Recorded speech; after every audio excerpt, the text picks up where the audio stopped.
আপনি যার কথা রেফার করছেন সম্ভবত উনি প্রচন্ড গালিগালাজও করেন, মানে অশ্লীলতা করেও ভিডিও কন্টেন্ট তৈরি করেন।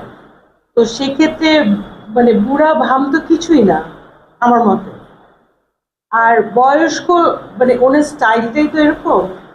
কারণ আপনারা রিসেন্টলি দেখেন নাই ওনার ছোট ভাই ইলিয়াস হোসেন তো একজন মেয়ের খুব আপত্তিকর, খুব ব্যক্তিগত ছবি ওনার ওয়ালে পোস্ট করে দিয়েছে।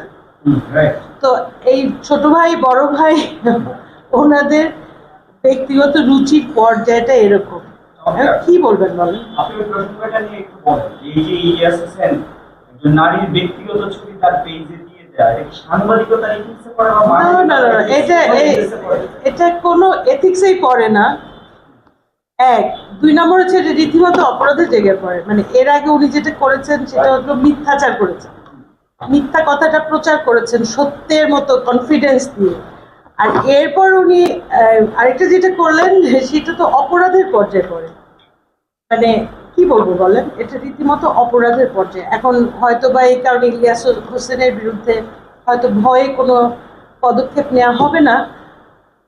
এখন উনি পোস্টটা তো ওনার অফকোর্স নিশ্চয়ই ডিলিট করা তো উচিতই, সাথে ওনার সরি বলা উচিত। এবং ওই যে বললাম না, দেখেন নারী বিদ্বেষী কিন্তু আপনাকে মুখে বলে হতে হয় না, বা আপনার যে শিষ্টতা, আপনার যে একটা লিমিটের ভিতরে থাকা ভদ্রতা, এগুলো তো ওনারা দুই ভাই কেউ মানেন না।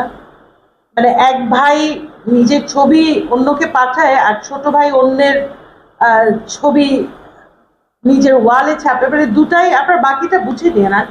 বাংলাদেশের মানুষও কিন্তু এটা বুঝে, এবং রিসেন্টলি খেয়াল করেন এই দুজনের কিন্তু আর গ্রহণযোগ্যতা বলতে গেলে খুবই অনেক অনেক কম। আরেকটা খেয়াল করবেন, ওনাদের ইদানিং কন্টেন্টগুলোতে এক ধরনের ডেসপারেশন আছে।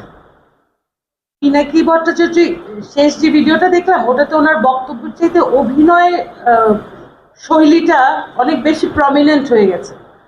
এতে বোঝা যায় যে ওনাদের কন্টেন্টের সমস্যা আছে, কন্টেন্টের আর মানে সার নাই। এখন বাকিটা জোরজার করা, একে তাকে গালি দেয়, তার ছবি এক্সপোজ করে ছাপিয়ে দেয়, এই